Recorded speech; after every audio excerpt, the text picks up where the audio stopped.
Hello everyone, कैसे हो आप सब लोग। तो आज हम करने वाले हैं कोड ऑन वेजेस का फोर चैप्टर नंबर 4 के एमसीक्यू। आज हम करेंगे पेमेंट ऑफ बोनस। ठीक है, तो बोनस का मतलब क्या होता है? बोनस का मतलब होता है एक्स्ट्रा पेमेंट जो एम्प्लॉयर अपने एम्प्लॉयज़ को देता है जब कंपनी को प्रॉफिट होता है। देखो, ये चैप्टर एग्ज़ाम के लिए बहुत इंपॉर्टेंट है और इसे ध्यान से सुनना। ठीक है, बाकी तीन चैप्टर 1, चैप्टर 2 एंड चैप्टर 3 मैं ऑलरेडी करवा चुकी हूँ। इसकी एक प्लेलिस्ट भी बनी हुई है।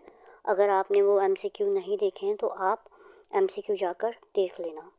ठीक है, और ये क्वेश्चंस अभी DSSB की एग्ज़ाम डेट आ चुकी है, 23 फरवरी को उसका एग्ज़ाम है, तो उसके लिए भी यूज़फुल हो सकते हैं। अगर आपको लेक्चर अच्छा लगता है तो लेक्चर को लाइक, शेयर और चैनल पर न्यू हो तो सब्सक्राइब करना मत भूलना। चलो अब हम अपना लेक्चर स्टार्ट करते हैं। देखो, पहला क्वेश्चन क्या कहता है? A employ monthly wage is 27,000 but government notify wage ceiling for bonus calculation is 21,000। ये कहता है कि एक एम्प्लॉय की मंथली वेज है ना, वो 27,000 है। ठीक है, पर गवर्नमेंट ने क्या करा, एक वेज सीलिंग बनाई कि बोनस कैलकुलेशन होगा 21,000 पे। तो अब आपको ये बताना है कि मिनिमम बोनस किस पे निकलेगा, कैसे निकलेगा, क्या निकलेगा। ठीक है, तो देखो, मान लो एक एम्प्लॉई है, उसकी मंथली सैलरी 27,000 रुपीज़ है। ठीक है, लेकिन गवर्नमेंट क्या कहती है कि कैलकुलेशन करनी है 21,000 पे। ठीक है, तो इसका मतलब ये है कि बोनस एक्चुअल सैलरी पे नहीं मिलेगा। जो गवर्नमेंट ने सीलिंग नोटिफाई किया ना 21,000, उस पे कैलकुलेट होगा। ठीक है, तो इसमें इसका आंसर होगा ऑप्शन नंबर बी 21,000। ठीक है, समझ में आ गया। अब देखते हैं क्वेश्चन नंबर 2। क्वेश्चन नंबर 2 क्या कहता है? Bonus become payable to new establishment from first year of. अब बात करते हैं नई कंपनी की। देखो, हर न्यू एस्टेब्लिशमेंट को ना इमीडिएटली बोनस देना कंपलसरी नहीं होता। बोनस देना कब कंपलसरी होता है?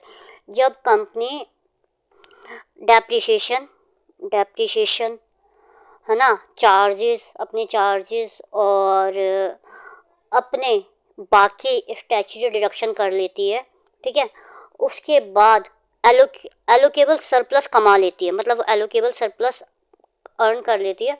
उसके बाद बोनस देना कंपलसरी हो जाता है। तो इसका आंसर क्या होगा? Earning allocable surplus after depreciation and prior charges. Option number C इसका करेक्ट आंसर है। अच्छा, एक होता है सेट ऑन और एक होता है सेट ऑफ। सेट ऑन और सेट ऑफ आपको मुझे बताना है क्या होता है। अगर नहीं पता तो मुझे कमेंट कर देना, मैं आपको एक्सप्लेन कर दूंगी। ठीक है, चलो अब हम देखते हैं हमारा next question. Question number 3, which of the following is not a ground for disqualification from bonus. इसमें कह रहा है कि बोनस से डिस्क्वालिफिकेशन का ग्राउंड कौन सा नहीं है। ये कौन सा नोट पूछ रहा है, लेकिन पेपर में क्या होता है, नोट ना देके हम आंसर गलत कर देते हैं, तो इस चीज़ का आप ध्यान रखना। देखो, बोनस देखो, एक इम्पॉर्टेंट चीज़ है कि क्या हर एम्प्लॉय को बोनस मिलता है? नहीं, हर एम्प्लॉय को बोनस नहीं मिलता। देखो, अगर एम्प्लॉय ने सीरियस मिसकंडक्ट किया है, जैसे फ्रॉड किया है, सैबोटेज किया है, ठीक है, सेक्सुअल हरासमेंट किया है, तो उसे बोनस नहीं मिलेगा। अगर लो परफॉर्मेंस रेटिंग है तो एम्प्लॉयर ये नहीं कह सकता कि एम्प्लॉय की लो परफॉर्मेंस है या वो कम काम कर रहा है या काम अच्छा नहीं हो रहा तो मैं उसे बोनस नहीं दूंगा। और इसमें पूछा है नोट ए ग्राउंड, तो नोट ए ग्राउंड में इसका आंसर होगा डी, कि ये कह रहा है कि नोट ग्राउंड फॉर डिस्क्वालिफिकेशन, मतलब डी ऑप्शन पे वो उसको डिस्क्वालीफाई नहीं कर सकता बोनस देने के लिए। देखो, पहले जो बोनस था ना, वो फ्रॉड और सबोटेज तो था उसमें, लेकिन सेक्सुअल हरासमेंट नहीं था। सेक्सुअल हरासमेंट यहाँ पे कोड में ऐड किया गया है, तो ये चीज़ें भी आपको पता होनी चाहिए। अब देखते हैं हमारा question number 4, allocable surplus is, एक सेकेंड, ये क्या हो गया? एलोकेबल सरप्लस कब कैलकुलेट होता है? ये मैंने अभी आपको बताया था, जब हम डेप्रिसिएशन, हमारी कोई रिबेट है या कोई डायरेक्ट टैक्सेस हैं, वो सब माइनस कर देते हैं, तब हमारा आता है एलोकेबल सरप्लस। ठीक है, तब निकलता है ये। और इन सब देखो, एक अमाउंट होता है, उनमें से ये सब हमें घटाना होता है। उन सब के बाद जो अमाउंट हमारा बचता है वो कहलाता है हमारा एलोकेबल सरप्लस। तो ऑल ऑफ द अबव इसका करेक्ट आंसर होगा। अब देखते हैं question number 5। A company declare 20% bonus and but has a 10% set of balance from previous year। एक कंपनी ने डिक्लेयर किया कि वो 20% बोनस देगी, ठीक है, पर उसके पास जो ना पिछला बैलेंस है 10% सेट ऑफ का, तो बोनस कैसे कैलकुलेट होगा।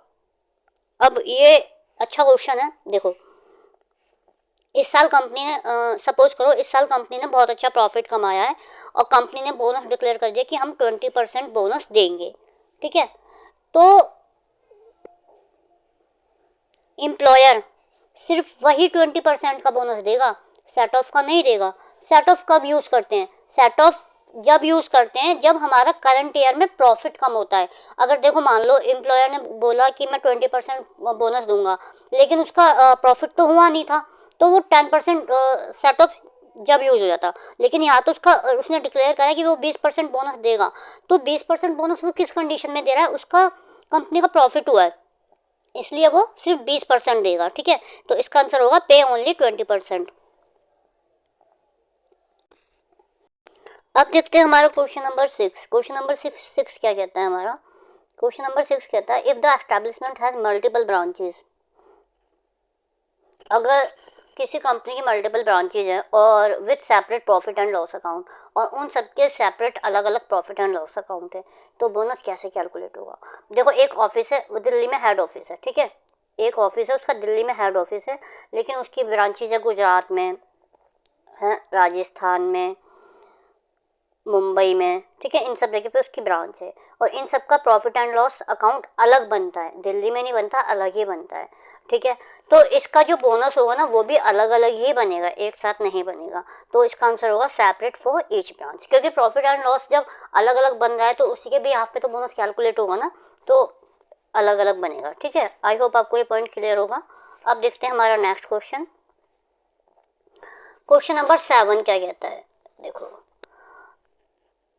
इफ एम्प्लॉयर पे कस्टमरी बोनस, कस्टमरी बोनस मान लो इसे पूजा बोनस, अगर एम्प्लॉयर ने पूजा बोनस दिया 10,000 रुपये का, पूजा का बोनस दे दिया, बट स्टैचुरी मिनिमम बोनस कितना है 8,000 रुपये, तो इनमें से वो कितना देगा, या तो वो 18,000 दे, 10 और 8 ऐड करके दे, must pay minimum bonus separately, या फिर मिनिमम बोनस को सेपरेट करके दे, या जो कस्टमरी बोनस है वो एडजस्ट कर ले स्टैचुटरी बोनस से। तो ये होता है ऑप्शन नंबर सी, इसका करेक्ट आंसर है।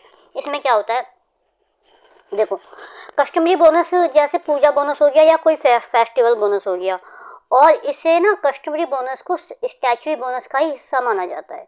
तो अगर एम्प्लॉयर ने स्टैचुरी मिनिमम से ज़्यादा कस्टमरी बोनस दे दिया है, मतलब कस्टमरी बोनस ज़्यादा दे दिया है, तो वो उसे स्टैचुरी बोनस देने की ज़रूरत नहीं है, या फिर वो उसमें से अगर उनमें से अलग से स्टैचुरी बोनस देने की ज़रूरत नहीं है, वो उसको सिर्फ कितना देगा, कस्टमरी बोनस देगा एडजस्ट करके, ठीक है। चलो अब देखते हैं हमारा next question, question number 8। Bonus must be paid with in 8 month of accounting year. देखो, बोनस को अकाउंटिंग ईयर के 8 महीने पे करना होता है, अनलेस कब तक, employer is in financial trouble, अगर एम्प्लॉयर फाइनेंशियल ट्रबल से गुजर रहा है, अगर छोटी स्टैब्लिशमेंट है, option number B, government grant return extension, government ने ग्रांट कर दिया है कि रिटर्न एक्सटेंशन मिल जाएगी, ठीक है, और एम्प्लॉयर एग्री टू डिले, और एम्प्लॉय एग्री टू डिले, और या एम्प्लॉय कहने की कोई बात नहीं, मैं बाद में बोनस दे देना, तो वो कब 8 महीने के बाद पे कर सकता है।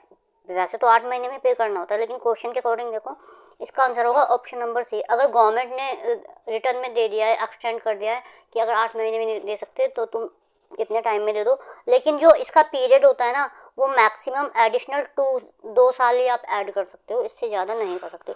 मतलब 2 साल के अंदर, 8 महीने से लेके 2 साल के अंदर अंदर तक आपको बोनस पे करना ही होगा, ठीक है।